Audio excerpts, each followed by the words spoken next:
ಓಂ ಗುಂಗುರ್ಭ್ಯೋ ನಮಃ. ಓಂ ಗಂಗಣಪತಯೇ ನಮಃ.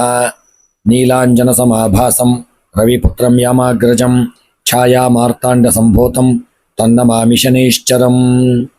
ಪ್ರೀತಿಯ ಮಕರ ರಾಶಿಯ ಸ್ನೇಹಿತ ಮಿತ್ರರೇ, ಈ ದಿನ ನಿಮ್ಮ ಜೀವನ ಸುಖಮಯವಾಗಿ, ಕ್ಷೇಮದಾಯಕವಾಗಿ, ಆರೋಗ್ಯಪೂರ್ಣವಾಗಿರಲಿ ಎಂದು ಭಗವಂತನ ಚರಣ ಕಮಲಗಳಲ್ಲಿ ಪ್ರಾರ್ಥಿಸುತ್ತಾ, ಸ್ನೇಹಿತರೆ, ಈ ವಿಡಿಯೋದಲ್ಲಿ ಸಂಪೂರ್ಣವಾದಂತಹ ಇಂದಿನ ದಿನದ ಒಂದು ಸಂಪೂರ್ಣ ವಿವರವನ್ನು ನೀಡಿದ್ದೇನೆ. ಸ್ನೇಹಿತರೆ, ವಿಡಿಯೋವನ್ನು ಪ್ರಾರಂಭದಿಂದ ಕೊನೆಯವರೆಗೂ ನೋಡಿ, ನಿಮ್ಮ ಅನಿಸಿಕೆ ಅಭಿಪ್ರಾಯಗಳನ್ನು ತಿಳಿಸಿ ಹಾಗೂ ಪ್ರತಿನಿತ್ಯದ ವಿಡಿಯೋಗಳಿಗಾಗಿ ನಮ್ಮ ಚಾನಲನ್ನು ಹಿಂದೆ ಸಬ್ಸ್ಕ್ರೈಬ್ ಮಾಡಲು ಮರೆಯದಿರಿ. ಸಂಪೂರ್ಣವಾದಂತಹ ಒಂದು ಈ ದಿನದ ಭವಿಷ್ಯದ ಒಂದು ವಿವರವನ್ನು ಈ ವಿಡಿಯೋದಲ್ಲಿ ನೋಡೋಣ. ಇಂದು ಹೊಸ ಉತ್ಸಾಹ, ಆತ್ಮವಿಶ್ವಾಸದಿಂದ ಕೆಲಸಗಳನ್ನು ಯಶಸ್ವಿಯಾಗಿ ಮುಗಿಸತಕ್ಕಂಥ ದಿನ.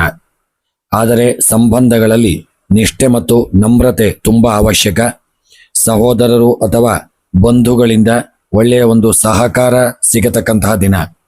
ಇನ್ನು ನಿಮ್ಮ ವೃತ್ತಿ ಉದ್ಯೋಗದ ವಿಚಾರಕ್ಕೆ ಸಂಬಂಧಪಟ್ಟಂತೆ ಇಂದು ನೂತನ ಯೋಜನೆಗಳನ್ನು ಆರಂಭಿಸಲು ಶ್ರೇಷ್ಠವಾದಂತಹ ದಿನ. ಆದರೆ ಹಿರಿಯ ಅಧಿಕಾರಿಗಳಿಂದ ಪ್ರೋತ್ಸಾಹ ದೊರೆಯಬಹುದು. ನಿಮ್ಮ ಕೆಲಸ ಶ್ರದ್ಧೆಯಿಂದ ಮಾಡಿದರೆ ಖಚಿತವಾಗಿ ಒಳ್ಳೆಯ ಪ್ರಗತಿ ಕಾಣತಕ್ಕಂತಹ ದಿನ. ಇನ್ನು ಈ ದಿನದ ನಿಮ್ಮ ಉದ್ಯೋಗ ಹುಡುಕುತ್ತಿರುವವರಾಗಿದ್ದಲ್ಲಿ ಈ ದಿನ ಸಂದರ್ಶನಗಳಲ್ಲಿ ಉತ್ತಮ ಒಂದು ಫಲಿತಾಂಶದ ಸಾಧ್ಯತೆ ಇರತಕ್ಕಂತಹ ದಿನ. ಆದಷ್ಟು ಉದ್ಯೋಗದಲ್ಲಿ ಹೆಚ್ಚಿನ ಒಂದು ಶ್ರಮವನ್ನು ಮಾಡಿ ಒಳ್ಳೆಯ ಉದ್ಯೋಗವನ್ನು ಹುಡುಕುವಲ್ಲಿ ಹೆಚ್ಚಿನ ಪ್ರಯತ್ನವನ್ನು ಮಾಡಿ. ಇನ್ನು ವ್ಯಾಪಾರ ವ್ಯವಹಾರಕ್ಕೆ ಸಂಬಂಧಪಟ್ಟಂತೆ ಇಂದು ವ್ಯಾಪಾರದಲ್ಲಿ ಹೊಸ ವ್ಯವಹಾರಗಳ ಒಂದು ಒಪ್ಪಂದಗಳು ನಿಮ್ಮ ಲಾಭಕ್ಕೆ ದಾರಿ ಮಾಡಿಕೊಡಲಿದೆ. ಆದರೆ ಸ್ನೇಹಿತರ ಸಲಹೆ ಉಪಯುಕ್ತವಾಗಲಿದೆ. ಪಾರ್ಟ್ನರ್ಶಿಪ್ ವ್ಯವಹಾರದಲ್ಲಿ ಸ್ಪಷ್ಟತೆಯಿಂದ ನಿರ್ಧಾರವನ್ನು ತೆಗೆದುಕೊಳ್ಳಿ. ವ್ಯಾಪಾರ ವ್ಯವಹಾರವನ್ನು ಒಳ್ಳೆಯ ರೀತಿಯಿಂದ ಮಾಡಿದಲ್ಲಿ ಇದನ್ನ ಯಶಸ್ಸು ನಿಮ್ಮದಾಗಲಿದೆ. ಇನ್ನು ಹಣದ ಒಂದು ಸ್ಥಿತಿಗತಿಯನ್ನು ನೋಡುವುದಾದರೆ ಇಂದು ಹಣದ ವಿಚಾರದಲ್ಲಿ ಲಾಭದಾಯಕವಾದಂತಹ ದಿನ. ಹಣದ ಹೂಡಿಕೆಗೆ ಚೊಚ್ಚಲ ಅವಕಾಶಗಳು ಲಭಿಸಲಿದೆ. ಹಳೆಯ ಸಾಲ ಅಥವಾ ಬಾಕಿ ಹಣ ವಾಪಸ್ಸು ಪಡೆಯುವ ಸಮಯವಾಗಿರಲಿದೆ. ಹಣದ ವಿಚಾರದಲ್ಲಿ ಹೆಚ್ಚಿನ ಜಾಗರೂಕತೆ ಅವಶ್ಯಕ. ಹಣದ ವಿಚಾರದಲ್ಲಿ ನಿರ್ಲಕ್ಷ್ಯವನ್ನು ಮಾಡದೇ ಇರುವುದು ಉತ್ತಮ. ಇನ್ನು ಆದಷ್ಟು ಈ ದಿನ ಹಣದ ವಿಚಾರದಲ್ಲಿ ಹೂಡಿಕೆಯನ್ನು ಮಾಡಿಕೊಳ್ಳಿ. ಇನ್ನು ಪ್ರೇಮ ವೈವಾಹಿಕ ಜೀವನಕ್ಕೆ ಸಂಬಂಧಪಟ್ಟಂತೆ ಇಂದು ನಿಮ್ಮ ಸಂಗಾತಿಯೊಂದಿಗೆ ಒಳ್ಳೆಯ ಒಂದು ಸಹಕಾರ ಸಿಗುವಂತಹ ದಿನ. ಸೌಹಾರ್ದತೆ ಹೆಚ್ಚಾಗಲಿದೆ. ಪ್ರೀತಿ ವಿಶ್ವಾಸ ಉಂಟಾಗತಕ್ಕಂತಹ ದಿನ. ಇನ್ನು ಈ ದಿನ ನೀವು ಒಟ್ಟಿಗೆ ಒಂದು ಸಮಯ ಕಳೆಯುವುದರಿಂದ ನಿಮ್ಮ ಒಂದು ಬಂಧ ಬಲವಾಗಲಿದೆ ಮತ್ತು ಪ್ರೀತಿ ವಿಶ್ವಾಸ ಹೆಚ್ಚಾಗಲಿದೆ. ಇನ್ನು ಈ ದಿನದ ನಿಮ್ಮ ಕುಟುಂಬದ ವಿಚಾರಕ್ಕೆ ಸಂಬಂಧಪಟ್ಟಂತೆ ಇಂದು ಬಂಧುಗಳು ಮತ್ತು ಸಹೋದರರಿಂದ ಸದುಪದೇಶದ ಒಳ್ಳೆಯ ಒಂದು ಬೆಂಬಲ ಸಿಗಲಿದೆ. ಕುಟುಂಬದಲ್ಲಿ ಒಳ್ಳೆಯ ಒಂದು ಯೋಗ ಭಾಗ್ಯಗಳು ಪ್ರಾಪ್ತಿಯಾಗಲಿದೆ. ಇನ್ನು ಈ ದಿನದ ನಿಮ್ಮ ಒಂದು ಹಿರಿಯರ ಆಶೀರ್ವಾದದಿಂದ ಮನಸ್ಸಿಗೆ ಒಳ್ಳೆಯ ಶಾಂತಿ ಸಿಗತಕ್ಕಂಥ ದಿನವಾಗಲಿದೆ ಮತ್ತು ಕುಟುಂಬದಲ್ಲಿ ಅನ್ಯೋನ್ಯತೆ ಪ್ರೀತಿ ವಿಶ್ವಾಸಗಳಿಂದ ಒಳ್ಳೆಯ ಒಂದು ಯೋಗಗಳು ದೊರೆಯತಕ್ಕಂಥ ದಿನ. ಇನ್ನು ಈ ದಿನದ ನಿಮ್ಮ ವಿದ್ಯಾರ್ಥಿಗಳ ವಿಚಾರಕ್ಕೆ ಸಂಬಂಧಪಟ್ಟಂತೆ ಈ ದಿನ ವಿದ್ಯಾರ್ಥಿಗಳಲ್ಲಿ ಆದಷ್ಟು ಅನ್ಯೋನ್ಯತೆ ಮತ್ತು ಹೆಚ್ಚಿನ ಸಮಯ ವಿದ್ಯೆಗಾಗಿ ತೊಡಗಿಸಿಕೊಳ್ಳಿ ಮತ್ತು ವಿದ್ಯೆಯಲ್ಲಿ ಒಳ್ಳೆಯ ಯೋಗ ಭಾಗ್ಯಗಳನ್ನು ಪಡೆಯಲು ನಿಮ್ಮ ಗುರುಗಳ ಆಶೀರ್ವಾದವನ್ನು ಪಡೆದುಕೊಳ್ಳಿ. ತಂದೆ ತಾಯಿಯರ ಒಂದು ಮಾರ್ಗದರ್ಶನದಿಂದ ಮುಂದುವರಿಯತಕ್ಕಂಥದ್ದು ಉತ್ತಮ.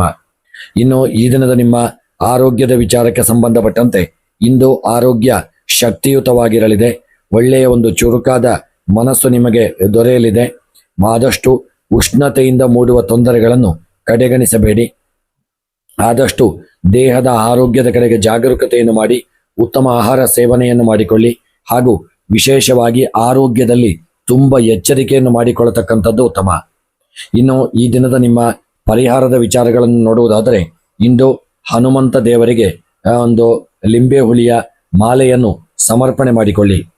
ಓಂ ಹಂ ಹನುಮತೇ ನಮಃ ಎಂಬ ಮಂತ್ರವನ್ನು 21 ಬಾರಿ ಪಠಿಸಿಕೊಳ್ಳಿ ಮತ್ತು ಈ ದಿನ ಬೆಲ್ಲ ಮತ್ತು ಹಾಲನ್ನು ಯಾರಿಗಾದರೂ ದಾನ ಮಾಡಿ ಮತ್ತು ಶನಿದೇವರಿಗೆ ಎಳ್ಳೆಣ್ಣೆಯನ್ನು ಸಮರ್ಪಣೆ ಮಾಡಿ. ಇನ್ನು ಈ ದಿನದ ನಿಮ್ಮ ಶುಭ ಸಮಯ ಬೆಳಗ್ಗೆ 8 ಗಂಟೆಯಿಂದ 9:30ರವರೆಗೆ. ಇನ್ನು ಈ ದಿನದ ನಿಮ್ಮ ಶುಭ ಕಾಲ ಮಧ್ಯಾಹ್ನ, ಅಶುಭ ಸಮಯ ಮಧ್ಯಾಹ್ನ 1:30ರಿಂದ 3 ಗಂಟೆಯವರೆಗೆ.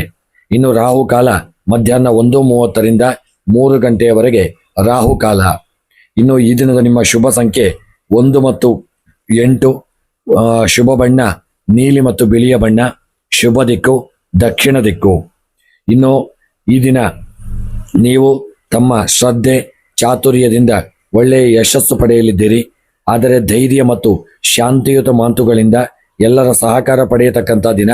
ನಿಮ್ಮ ಇಂದಿನ ದಿನಗಳು ಇಚ್ಛೆಗಳು ಒಂದು ಪೂರಣಕ್ಕೆ ಅನುಕೂಲಕರವಾಗಿರಲಿದೆ. ಈ ದಿನ ಆದಷ್ಟು ನೀವು ನಿಮ್ಮ ದೇವತಾ ಆರಾಧನೆಯನ್ನು ಮಾಡಿಕೊಂಡು ಮುಂದುವರಿಯಿರಿ. ಸ್ನೇಹಿತರೆ, ಈ ವಿಡಿಯೋ ನಿಮಗೆ ಇಷ್ಟವಾಗಿದ್ದಲ್ಲಿ ತಪ್ಪದೆ ಕಮೆಂಟ್ ಬಾಕ್ಸ್ನಲ್ಲಿ ನಿಮ್ಮ ಇಷ್ಟ ದೇವರ ಹೆಸರನ್ನು ಕಮೆಂಟ್ ಮಾಡಿ. ಎಲ್ಲರಿಗೂ ಈ ವಿಡಿಯೋವನ್ನು ಶೇರ್ ಮಾಡಿ. ಪ್ರತಿನಿತ್ಯದ ವಿಡಿಯೋಗಳಿಗಾಗಿ ನಮ್ಮ ಚಾನಲನ್ನು ಹಿಂದೆ ಸಬ್ಸ್ಕ್ರೈಬ್ ಮಾಡಲು ಮರೆಯದಿರಿ.